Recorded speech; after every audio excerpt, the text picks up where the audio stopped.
10 লাখ টাকার বিনিময়ে মাত্র 3 বছরের চুক্তিতে বিয়ে। শুনতে সিনেমার গল্প মনে হলেও এক চীনা নাগরিকের এমন আজব ও চাঞ্চল্যকর বিয়ে নিয়ে এখন দেশ জুড়ে তোলপাড় চড়ছে।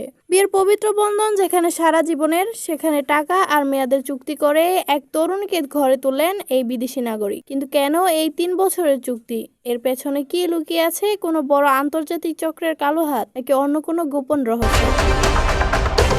ঘটনাটি ঘটেছে আমাদের দেশেরই এক স্থানীয় এলাকায়। এক চীনা নাগরিক বেশ কিছুদিন ধরে ব্যবসার খাতিরে বাংলাদেশে অবস্থান করছিলেন। এরই মধ্যে এক দালালের মাধ্যমে স্থানীয় এক দরিদ্র পরিবারের তরুণীর সাথে তার বিয়ের কথাবার্তা ঠিক হয়। কিন্তু সাধারণ রীতিনীতির বিয়ের মতো নয়, রীতিমতো 10 লাখ টাকা নগদ এবং 3 বছর পর ডিভোর্স দেওয়া হবে এমন একটি লিখিত চুক্তিনামায় সই করে সম্পূর্ণ হয় এই বিয়ে। বিয়েতে কনের পরিবারকে মোটা অঙ্কের টাকা দেওয়া হলেও বিয়ের এই আজব ও অনৈতিক শর্তের খবর গোপন থাকেনি। স্থানীয়দের মাঝে বিষয়টি ফাঁস হতেই এলাকায় চরম উত্তেজনার তৈরি হয়। কিন্তু প্রশ্ন হচ্ছে, কেন এই চীনা নাগরিক 3 বছরের চুক্তিতে বিয়ে করলেন? অনুসন্ধান ও স্থানীয়দের সূত্রে জানা যায়, অনেক বিদেশি নাগরিকই বাংলাদেশে দীর্ঘমেয়াদে থাকার লাইসেন্স, ভিসা জটিলতা দূর করা কিংবা ব্যবসার আইনি সুবিধার্থে স্থানীয় নারীদের এভাবে টাকার বিনিময়ে চুক্তিভিত্তিক বিয়ে করে থাকেন।